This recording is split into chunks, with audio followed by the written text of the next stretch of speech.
Hello, আজকে একটা নতুন খবর নিয়ে এসেছি। যে খবরটা খুব ইন্টারেস্টিং। এটা জিওপলিটিক্যাল একটা নিউজ আছে, যেটা হচ্ছে ভারতে কিন্তু আসতে চলেছে 3,000 প্রায় রাশিয়ান সোলজার। এবার এই যে 3,000 রাশিয়ান সোলজার ভারতে আসতে চলেছে, তার কারণটা কী? এবং সিমিলারলি ভারতের 3,000 সোলজার কিন্তু যেতে চলেছে রাশিয়াতে। এখানে কিন্তু রাশিয়া এবং ভারতের একটা যে পূর্ব পরিকল্পিত বিভিন্ন দেশের মানে অন্তঃরাষ্ট্রীয় ব্যবস্থার যে পূর্ব পরিকল্পিত কিছু রুলস বা কিছু তারা থিওরি ফলো করে, মানে এই ডিসিশান থেকে কিন্তু বোঝা যায় এই ডিসিশানটা কি। দু দেশের সৈন্য দু দেশে যাবে, কিন্তু এর কারণটা কি? আপনারা বর্তমানে যদি যে পরিস্থিতিটা চলছে, আপনারা দেখে থাকবেন যে আমেরিকা ইরানের যে যুদ্ধ হচ্ছে, এখানে কিন্তু পাকিস্তান কিন্তু অলওয়েজ আমেরিকাকে সাপোর্ট করছে। এবং পাকিস্তানকে আমেরিকা সাপোর্ট করছে, তার কারণ হচ্ছে আমেরিকা যে পাকিস্তানের যে খুব একটা বন্ধুত্বপূর্ণ রাষ্ট্র তা কিন্তু নয়। এই রাষ্ট্র মানে সাপোর্ট করার তার কারণটা হচ্ছে পাকিস্তানকে ইউজ করা। অর্থাৎ পাকিস্তানের যে জঙ্গি ঘাঁটিগুলো রয়েছে বা মানে যে র্যাডিক্যাল মানুষগুলো রয়েছে, যারা যেমন জঙ্গি সংগঠন যারা চালায়, সেই সমস্ত মানুষগুলোকে ইউজ করে সাদার্ন এশিয়া অর্থাৎ ভারত হতে পারে বা ভারতের আশেপাশের কোনো দেশ হতে পারে, এই দেশগুলোতে কিন্তু অ্যাটাকের মানে যদি কোনো অ্যাটাক হয় বা কোনো রকম ক্যাওস তৈরি হয়, তার জন্য কিন্তু পুরোপুরিভাবে হেল্প করতে চলেছে আমেরিকা। সুতরাং এখান থেকে আমরা বুঝতে পারছি যে আমেরিকা এবং পাকিস্তানের কিন্তু একটা খুব বন্ধুত্বপূর্ণ সম্পর্ক বা একে অপরকে হেল্প করার একটা ব্যাপার কিন্তু এখানে রয়েছে। এবং আপনারা দেখে থাকবেন যে আফগানিস্তানে যখন আমেরিকা ছিল এবং সেখান থেকে যখন চলে গেল, তারপরে কিন্তু আমেরিকা কিন্তু আফগানিস্তানের বাগরাম এয়ার স্পেস কিন্তু নেওয়ার চেষ্টা করছে বহুদিন ধরে, কিন্তু নিতে পারছে না। তার কারণটা হচ্ছে আফগানদের জন্য। এবং এইটা পাওয়ানোর চেষ্টা কে করছে? পাকিস্তান চেষ্টা করছে যাতে আমেরিকা এখানে কিন্তু আবার তার যে মানে যে পূর্ব যে অবস্থানটা ছিল সেটা যেন আমেরিকা ফিরে পায়। পাকিস্তানের স্বার্থ কী? পাকিস্তান এমনি একটা জাস্ট ভিখারির দেশ। সে চাইছে সেখান থেকে যাতে সে একটা বিপুল পরিমাণ অর্থ তার দেশে আনতে পারে। দেশের উন্নয়নের জন্য কিন্তু অবশ্যই ভাববেন না যে পাকিস্তান চাইছে বিদেশ থেকে অর্থ নিয়ে তার দেশের উন্নয়ন করবে, কখনোই না। এখানে সে চাইছে আসিম মুনির, তাদের যে field marshal lieutenant general Asim Munir এবং শেহবাজ শরীফ, এরা চাইছে এখান থেকে যদি কিছু অর্থ তারা নিজেদের জন্য সেপারেট করতে পারে। এবং পাকিস্তানের সমস্ত যারা পূর্বে যারা সমস্ত মানে প্রাইম মিনিস্টার থেকেছেন বা ফিল্ড মার্শাল বা যারা লেফটেন্যান্ট জেনারেল থেকেছেন, তারা কিন্তু প্রত্যেকে এইভাবে কিন্তু দেশটাকে ধ্বংস করেছে। পাকিস্তানের বর্তমান টার্গেট হচ্ছে এটা, আমেরিকাকে যেভাবে হোক, ভালো হোক খারাপ হোক, যেভাবেই হোক আমেরিকার থেকে টাকাটাকে বের করা। সুতরাং আমেরিকার স্বার্থ অনুযায়ী কাজটা করতে হবে। এই কথাটা মাথায় রেখে রাশিয়া এবং ইন্ডিয়া কিন্তু একটা যৌথভাবে একটা পরিকল্পনা করেছে। এই পরিকল্পনার মাধ্যমে আপনারা দেখতে পাবেন যে আমেরিকা এবং রাশিয়ার বিভিন্ন ক্ষেত্রে তাদের সৈন্য কিন্তু ইউজ করছে। আপনাদের বলে রাখি, এই যে আমেরিকা এবং ভারতের যে ডিফেন্স প্যাক্টটা হয়েছে, এটার নাম হচ্ছে রেলস। এই যে রেলস নাম হয়েছে, এবার আপনারা ভাববেন যে পাকিস্তানের মানে ভারতের সাথে আমেরিকার কি এরকম কোনো চুক্তি হয়েছিল? অবশ্যই হয়েছিল। 2017-18 সালে ভারত এবং আমেরিকার মধ্যে একটা চুক্তি হয়েছিল, তার নাম হচ্ছে লেমোয়া।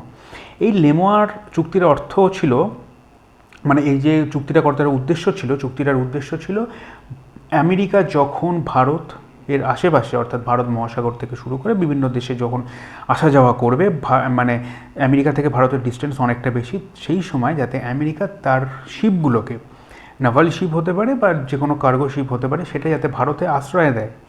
ভারত কিন্তু তাকে জায়গা দেবে শুধুমাত্র সেগুলোকে ডক করার জন্য, হতে পারে তার সেগুলোকে মানে যদি ফুয়েল শেষ হয়ে যায় ফুয়েলের জন্য বা কোনো রকম সার্ভিসিংয়ের জন্য, কিন্তু কোনো দেশকে অ্যাটাক করা বা কোনো দেশের এগেনস্টে ব্যবহার করার জন্য কিন্তু ভারত জায়গা দেবে না। কিন্তু এই প্যাক্টের মাধ্যমে আমেরিকা কিন্তু ভারতের এই জায়গাটা পেয়েছিল, মানে এই ডিফেন্স প্যাক্টের মাধ্যমে ভারতের এই মানে যে অ্যাডভান্টেজটা ইন্ডিয়া থেকে, সেটা কিন্তু তারা পেয়েছিল।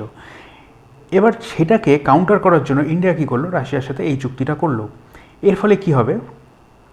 ভারত এবং রাশিয়ার মধ্যে ডিফেন্স ডিল যেটা আছে, এটা কিন্তু আরও অনেক শক্তিশালী হবে।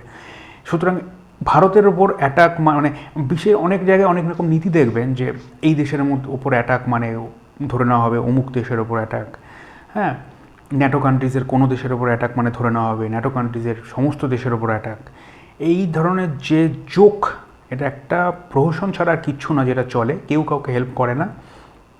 সুতরাং ইন্ডিয়া চেষ্টা করলো কি, এই ধরনের সেম জিনিসটা করলো কিন্তু একটু ডিফারেন্ট ওয়েতে।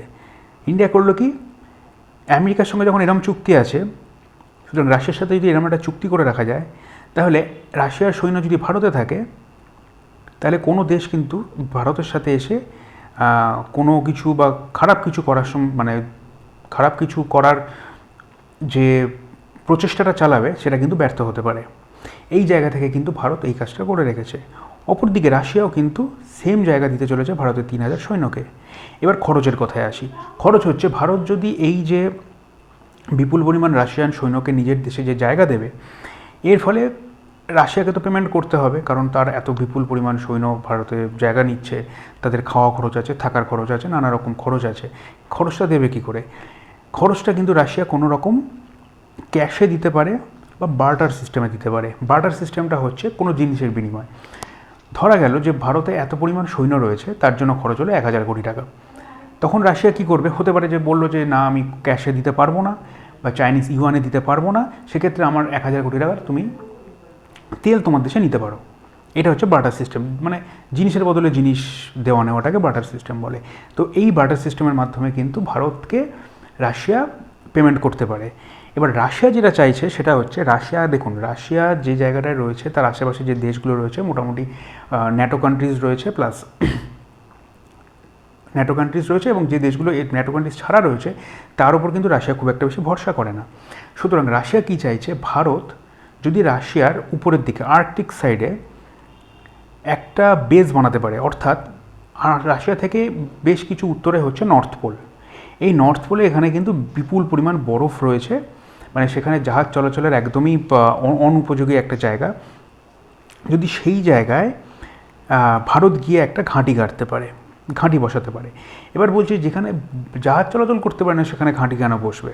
তার কারণটা হচ্ছে গ্লোবাল ওয়ার্মিংয়ের ফলে সেই জায়গাটা কিন্তু বরফগুলো গলতে শুরু করেছে। সুতরাং মানে রাশিয়া চাইছে ভারত যদি রাশিয়ার উত্তরে ওই পোর্শনটায় গিয়ে একটা বেস বানাতে পারে, একটা জাহাজের ডক বানাতে পারে, বা কোনো রকম রাশিয়াকে হেল্প করার জন্য বা ইন্ডিয়ার নিজের স্বার্থে সেখানে যদি একটা বেস বানাতে পারে নিজের, যে এই জায়গাটা আমাদের কবজায় রয়েছে এখন, তাহলে সেক্ষেত্রে কিন্তু রাশিয়া ভারতের উপর এতটাই অন্ধবিশ্বাসী যে রাশিয়া জানে ভারত যদি এই জায়গাটা ক্যাপচার করতে পারে তাহলে রাশিয়ার জন্য সেটা কিন্তু খুবই ভালো হবে। সুতরাং এই জায়গার উপর শুধুমাত্র বেস করে রাশিয়া কিন্তু ভারতকে জায়গা দিচ্ছে এবং চাইছে ভারতের যাতে এই নৌবহর সেটা রাশিয়ার উত্তরে গিয়ে ওই জায়গায়, যে জায়গাটা গ্লোবাল ওয়ার্মিংয়ের ফলে মানে শিপ যাওয়া চলাচলের একটা প্রশস্ত জায়গা তৈরি হচ্ছে, সেখানে কিন্তু বর্তমানে গিয়ে কিন্তু একটা তার ঘাঁটি গাড়তে পারে। সুতরাং এখন এই পর্যন্তই। এই ঘটনা নিয়ে যখন কোনো নতুন আপডেট আসবে সেটা নিয়ে সর্বপ্রথম হাজির হবো আমি, অর্ণব শাহ, আপনাদের সামনে। চ্যানেলটিকে একটু সাবস্ক্রাইব করে নিন, ফলো করে নিন নেক্সট আপডেটের জন্য। Thank you.